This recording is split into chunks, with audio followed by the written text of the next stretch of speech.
The day I discovered my wife was screwing her therapist started like any other Tuesday, with me staring at spreadsheets and wondering how people stupid enough to embezzle millions ever made it past kindergarten.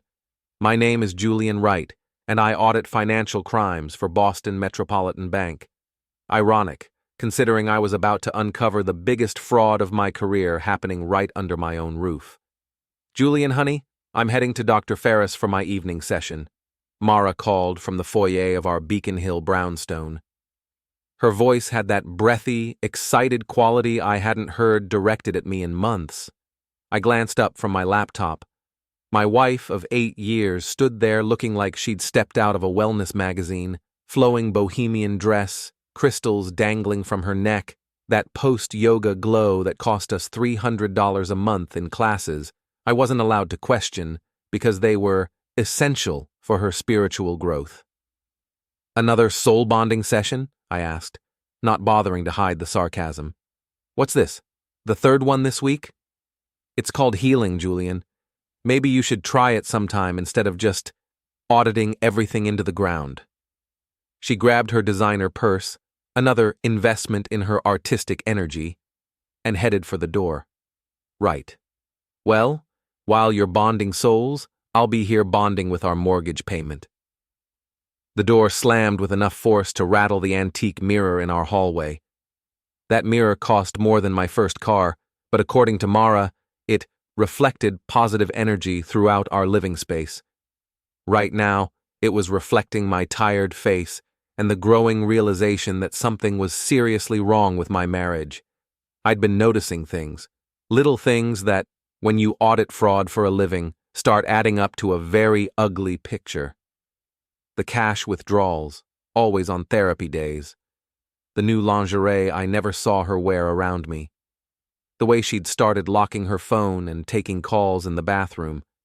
And then, there were her Instagram posts, all cryptic quotes about finding your true soul connection and energy merging with divine masculine healing.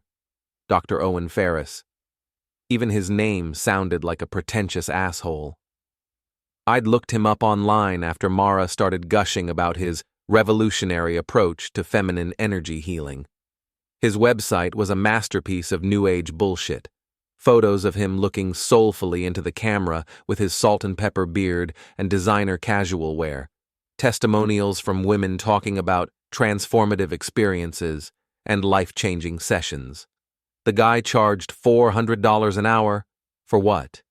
To listen to my wife complain about how I didn't understand her creative needs? I pulled up our bank statements on my laptop. There it was, clear as day, a pattern that would make any auditor freeze. Every Tuesday and Thursday for the past 3 months, $400 cash withdrawals, followed by charges at the Meridian Hotel downtown.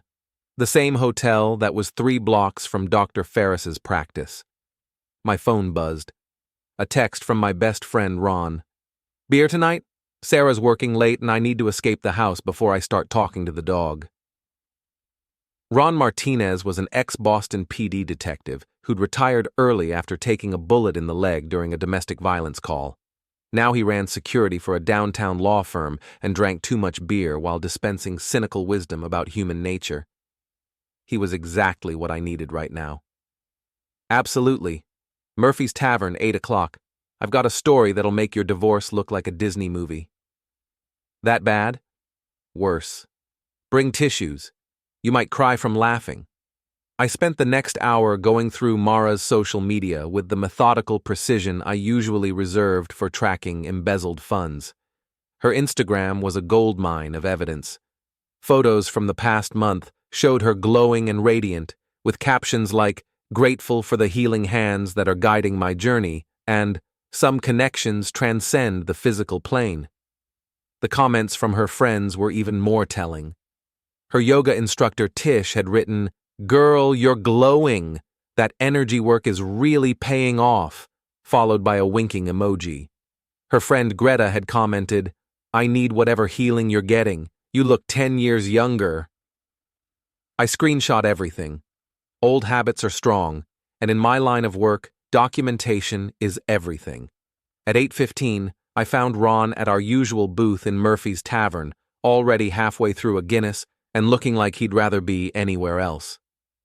"You look like shit," he said by way of greeting. "Thanks. You're a real confidence booster." I signaled the bartender for a whiskey. "How's retirement treating you?" "Like a slow slide into boredom. Sarah keeps finding projects for me around the house. Yesterday I spent 4 hours organizing her spice rack alphabetically. I'm starting to miss getting shot at." The whiskey arrived, and I took a long sip, feeling the burn all the way down. "I think Mara's cheating on me." Ron's eyebrows went up. "Think? Or no?"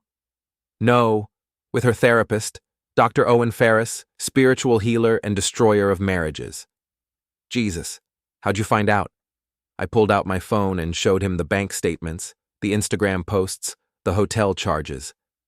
Ron studied everything with the same focused attention he'd once used to examine crime scenes. "This is pretty damning evidence," he said finally. "What are you going to do about it?" "I have no idea. Part of me wants to confront her, but part of me wants to dig deeper first. See how far this rabbit hole goes." "You want my advice? Document everything. If this goes to divorce court, you're going to need ammunition.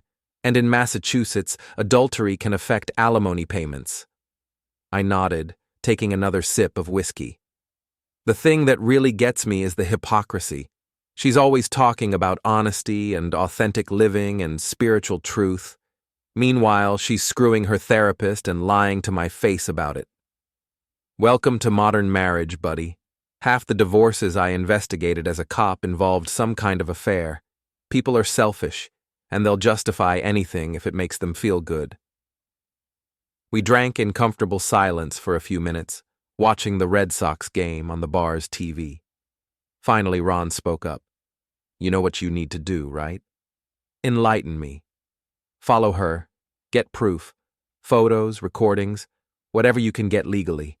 Then decide if you want to try to save the marriage or burn it to the ground.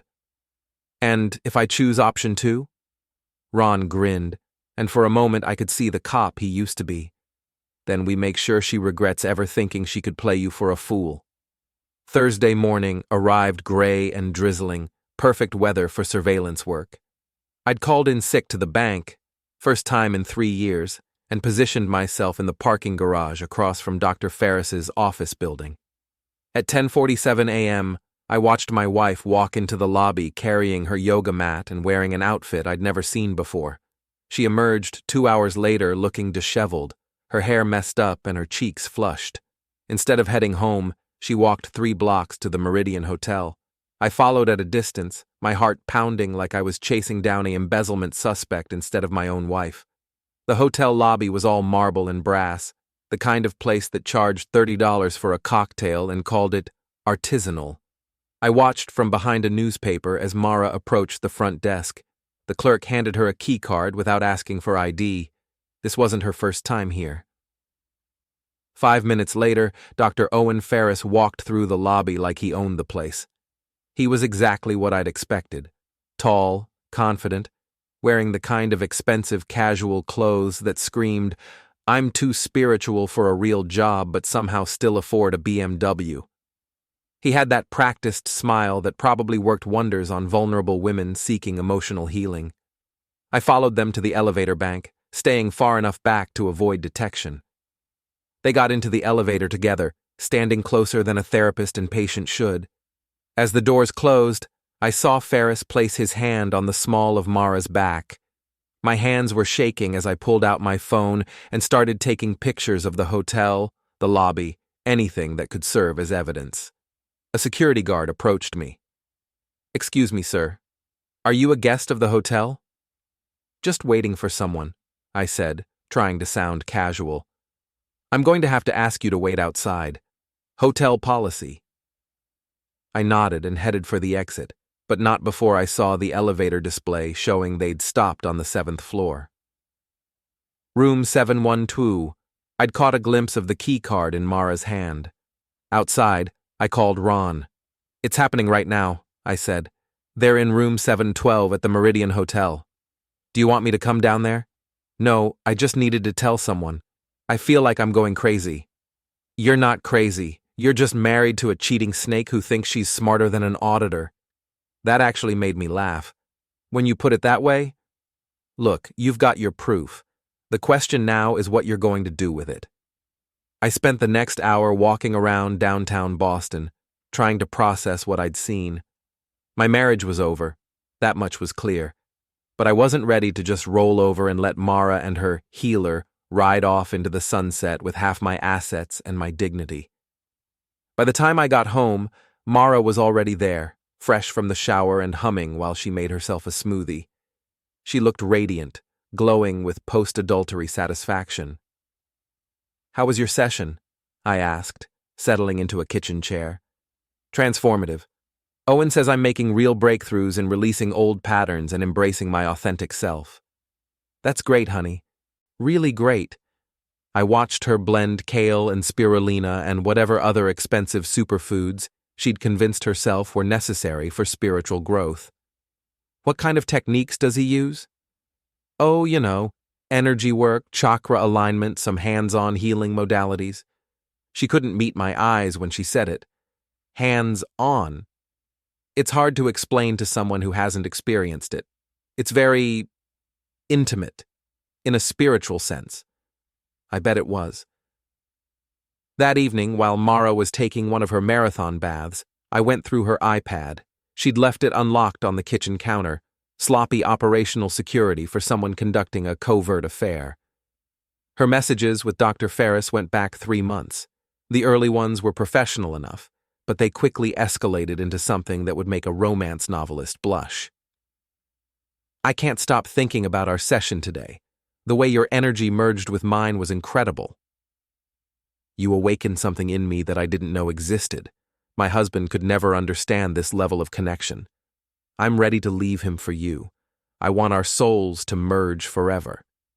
I screenshot everything, methodically building a case file like I was investigating corporate fraud, which, in a way, I was. Mara was embezzling emotional and financial resources from our marriage to fund her affair. The really damaging stuff was in her notes app, a detailed journal of her spiritual journey with Owen. She'd documented every encounter, every feeling, every moment of what she called their sacred union. She'd even written poetry about it, terrible free verse stuff about divine masculine energy and surrendering to authentic love. My favorite entry was from last week. "Julian will never understand what Owen and I have. He's so closed off, so focused on money and practical things. Owen sees my soul. He nurtures the goddess within me. I think I'm ready to start a new life with him." I poured myself 3 fingers of bourbon and kept reading. The journal entries revealed the full scope of their relationship. It wasn't just closeness, it was a complete emotional affair. Mara had checked out of our marriage months ago and was just going through the motions while she planned her exit strategy. But here's where it got interesting.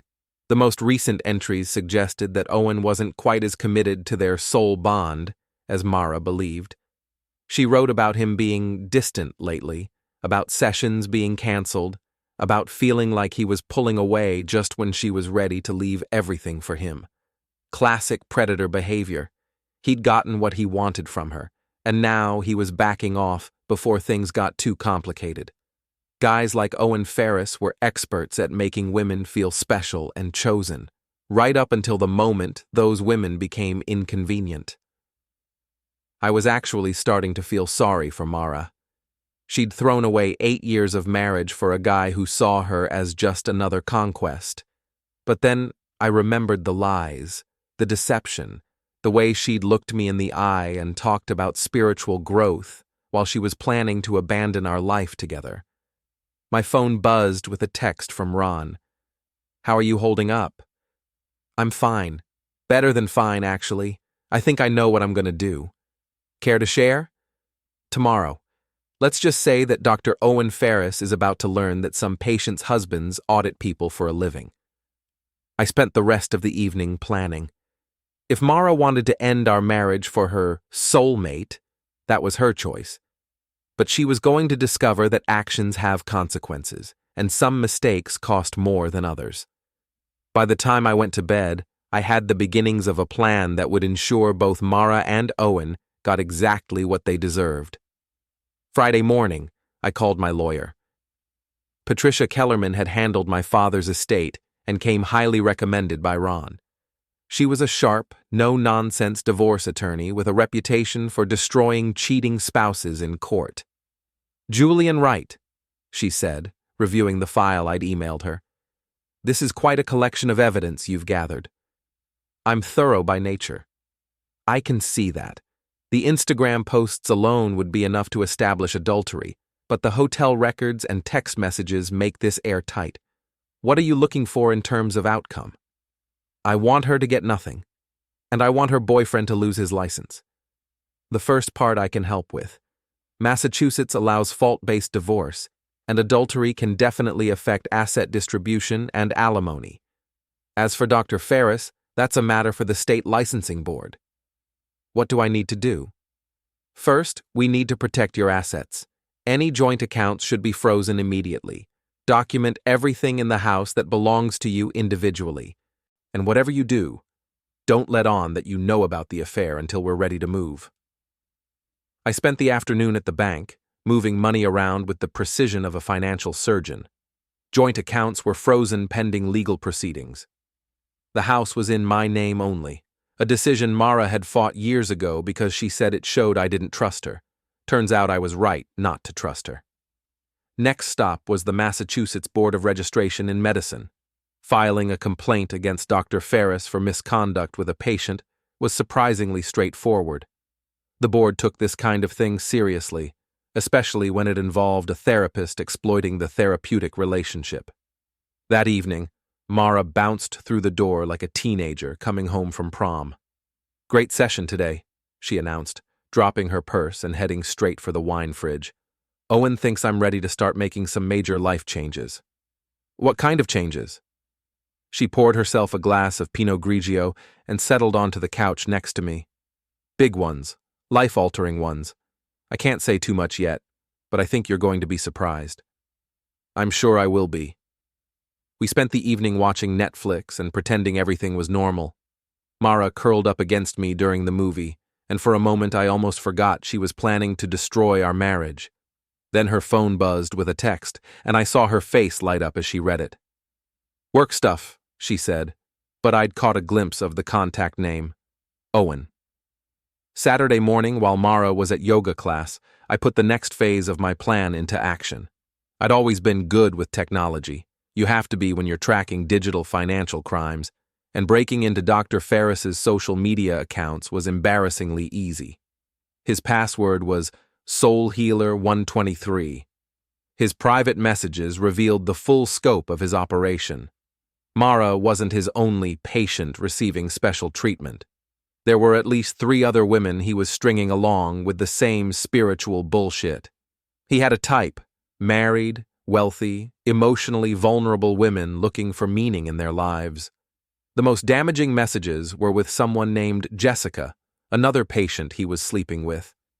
He'd sent her photos of expensive gifts he'd received from grateful clients, including a watch I recognized as one I'd given Mara for her birthday last year. But the real gold mine was a conversation with his business partner about expanding their practice. They were planning to open a retreat center in Costa Rica, funded by donations from their female clients.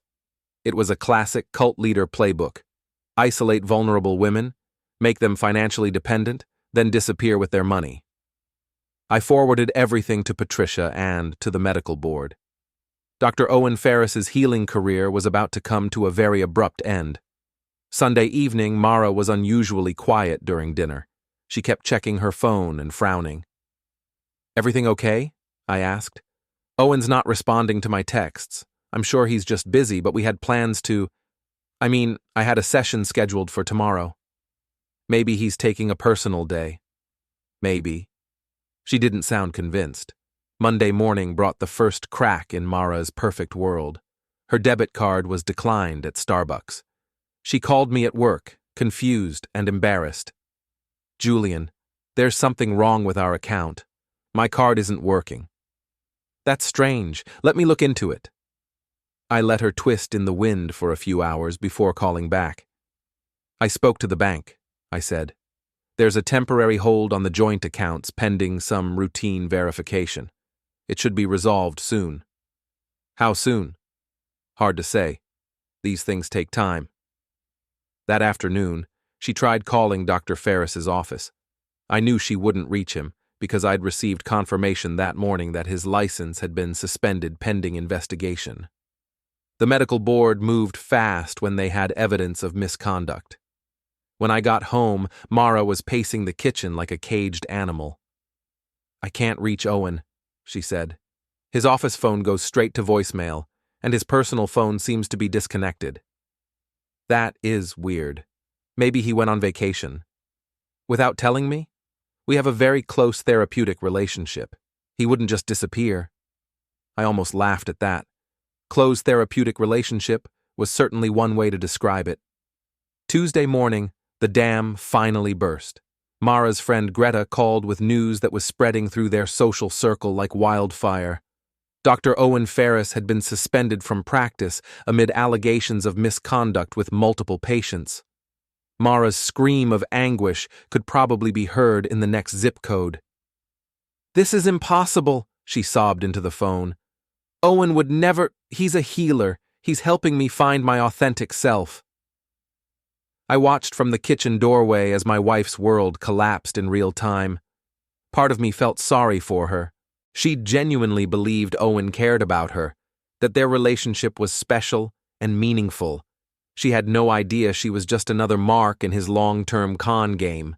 But mostly, I felt satisfied. This was justice. This was what happened when you tried to defraud someone who audited fraud for a living. "Julian," she said, hanging up the phone and turning to me with tears streaming down her face. "Did you hear? About Owen?" "I heard. I'm sorry, honey. I know how much his therapy meant to you." She collapsed onto the couch, sobbing. "I don't understand how this could happen. He's such a good man, such a gifted healer. Someone must have made false accusations." I sat down next to her and rubbed her back, playing the supportive husband role one last time. "I'm sure the truth will come out," I said. "These things have a way of working themselves out." That night, Mara barely touched her dinner. She kept staring at her phone, waiting for a call or text that would never come. Owen Ferris had vanished from her life as suddenly as he'd entered it, leaving behind nothing but a medical board investigation and a trail of broken marriages. "I need to see him," she said suddenly. "I need to hear his side of the story. Honey, if he's under investigation, he probably can't have contact with former patients. I'm not just a former patient. We have a connection that transcends the therapeutic relationship." There it was, the delusion that had cost her everything. She still believed she was special to him, even as the evidence mounted that she was just another victim in his pattern of exploitation. "Maybe you should focus on healing yourself right now," I suggested. "This has to be traumatic for you." She looked at me with something approaching gratitude. "You're being so understanding about this.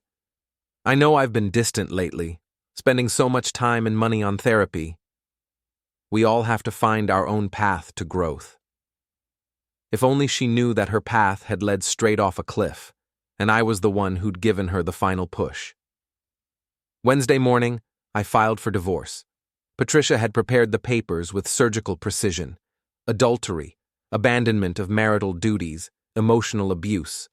We were asking for everything: the house, the savings, even her precious art supplies. In Massachusetts, when you can prove adultery, the cheating spouse often gets nothing. The process server found Mara at her yoga studio that afternoon. According to Tish, who called me concerned about Mara's emotional state, my wife had screamed so loudly that they'd had to stop the class. "Julian, what the hell is this?" Mara burst through our front door waving the divorce papers. "Adultery? Are you insane?" I was sitting in my favorite chair, reading the newspaper like it was any other evening. "I don't think I'm the insane one in this relationship. You can't seriously believe I had an affair with Owen. He's my therapist. Was your therapist. Past tense. And yes, I can seriously believe it because I have proof. I pulled out my laptop and opened the folder I'd labeled Evidence, bank statements, hotel receipts, Instagram posts, text messages, journal entries, 8 months of methodical documentation. Mara's face went white as she saw the scope of what I'd uncovered. You went through my phone?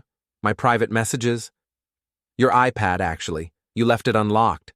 Sloppy operational security for someone conducting a covert operation. This is a violation of my privacy. And sleeping with your therapist was a violation of our marriage vows. I'd say we're even. She sank onto the couch, the fight going out of her as the reality of her situation hit home. Julian, I can explain. Please don't. I've read your journal entries. I know exactly what you and Dr. Ferris were doing, and I know exactly what you thought about our marriage while you were doing it. Tears started streaming down her face. It wasn't supposed to happen like this. Owen and I, we have a spiritual connection. Owen and you have a private relationship that he's been having with multiple patients. You're not special, Mara.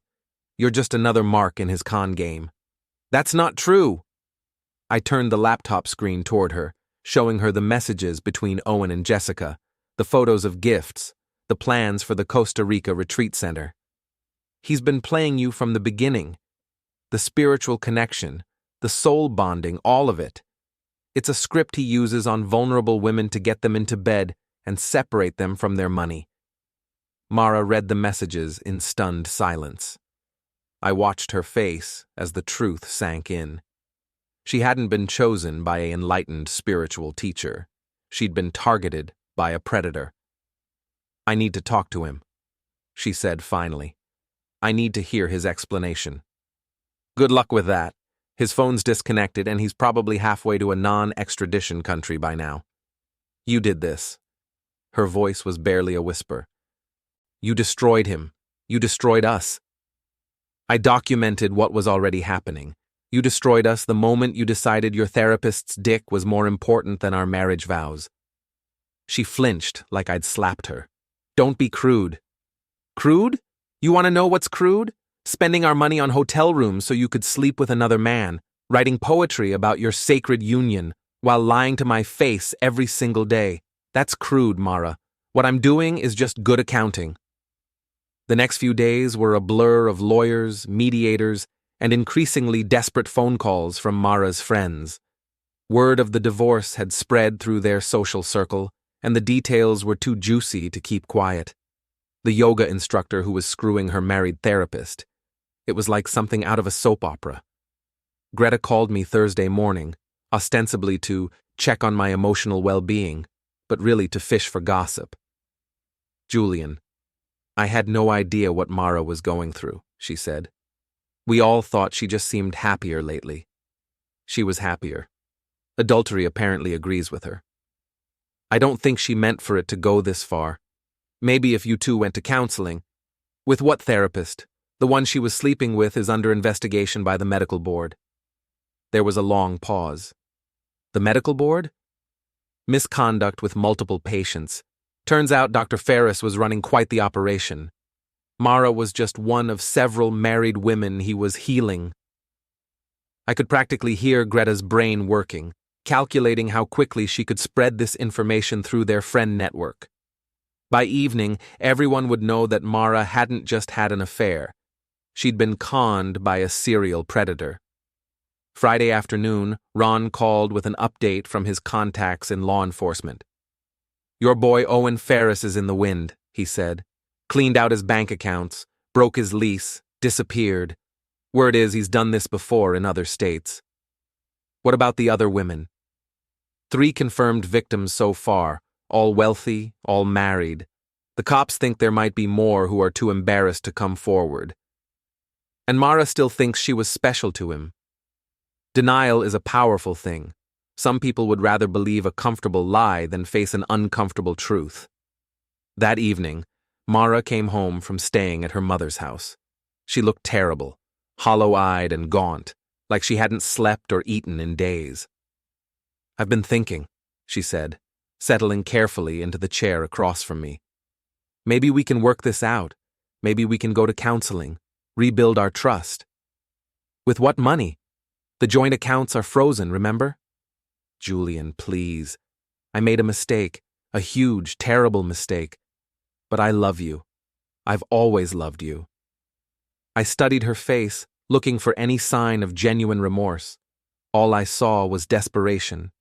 She wasn't sorry she'd cheated. She was sorry she'd been caught. Do you know what the worst part is? I asked. It's not the cheating. It's not even the lies. It's the fact that you were planning to leave me for him.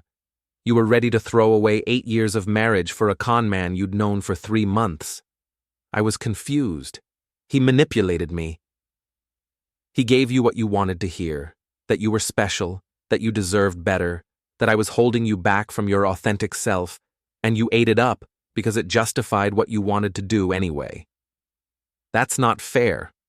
Fair! I laughed, but there was no humor in it. You want to talk about fair? Fair would have been you asking for a divorce before you started screwing your therapist.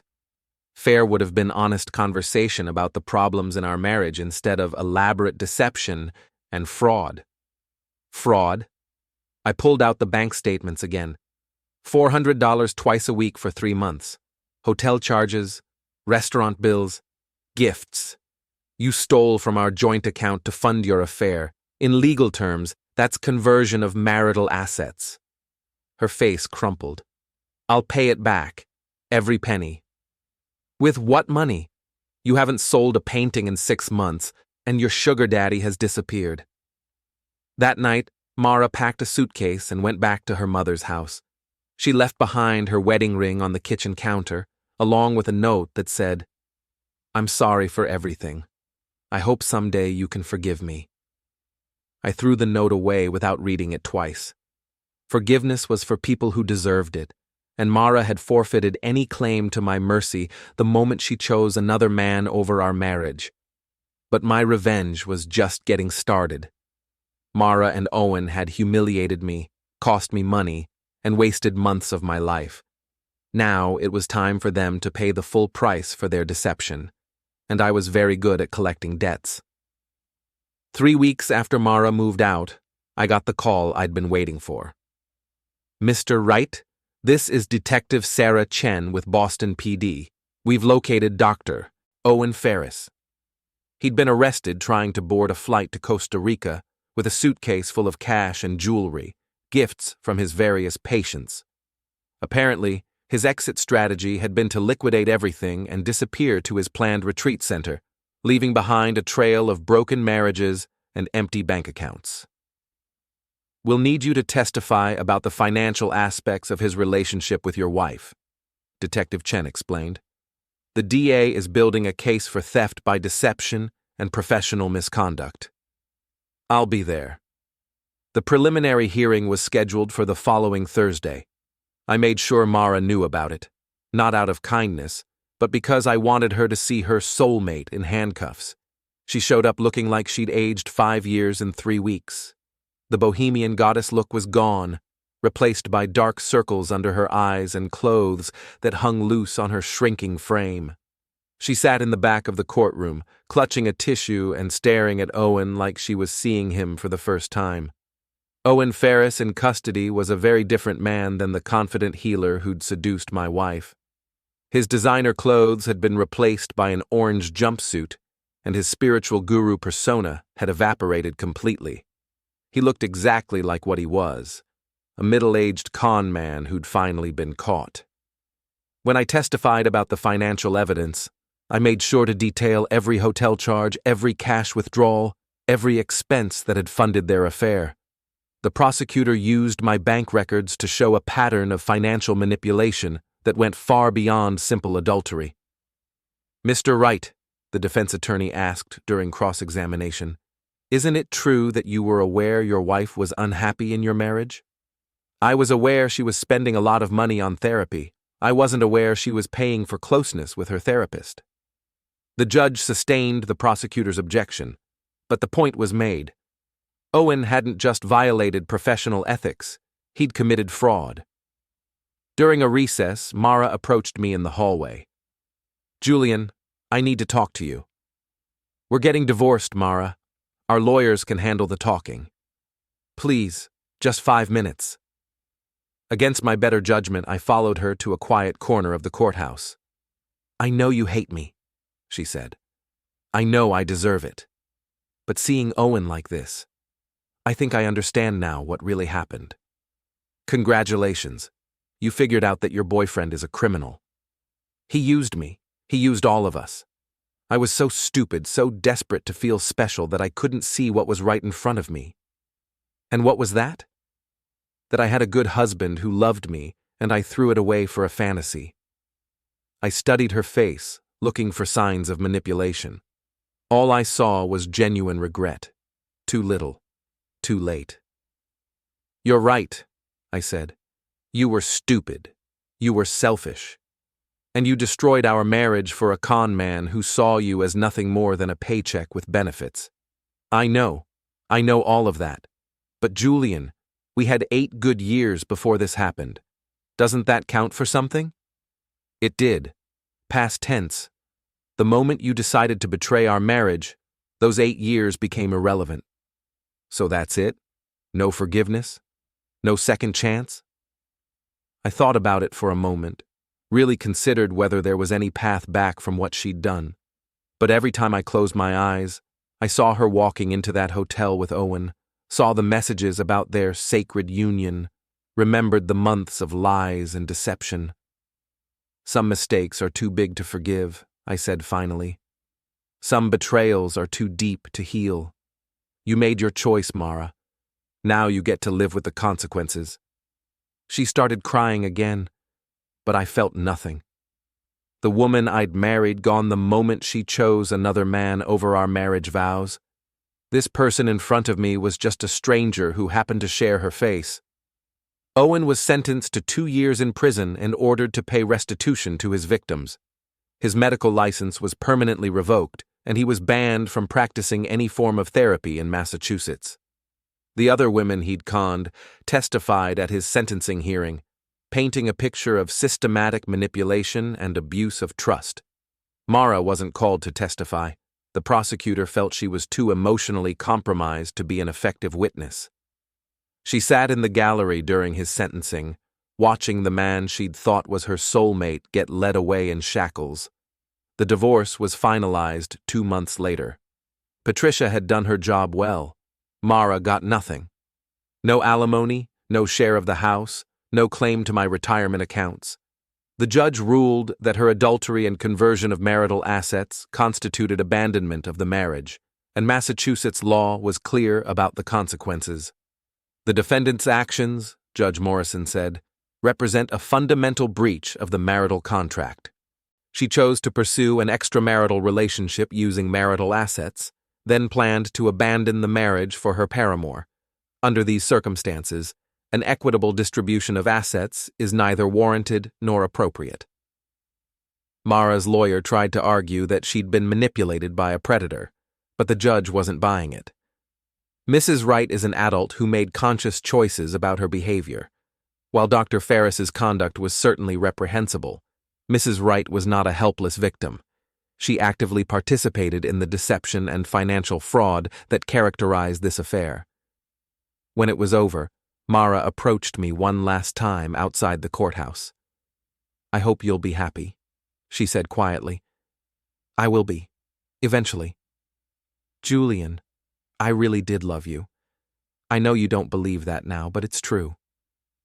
Maybe you did. But you loved the idea of being special to Owen Ferris more than you loved our marriage, and that's the difference between love and selfishness. She nodded, tears streaming down her face, and walked away. I watched her go, feeling nothing but relief that this chapter of my life was finally closed. 6 months later, I heard through Ron that Mara had moved back in with her mother and was working at a coffee shop in Cambridge. Her art career had stalled completely.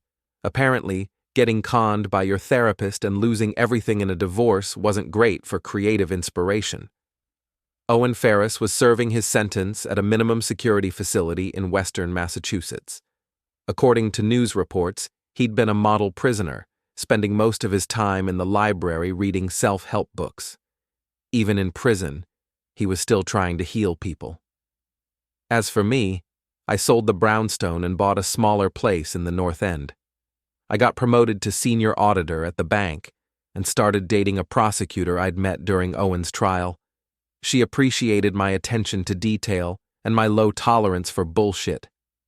Some people might say I was too harsh on Mara, that I should have shown more compassion for someone who'd been manipulated by a predator. But I'd spent my career studying financial fraud, and I knew the difference between a victim and a willing participant.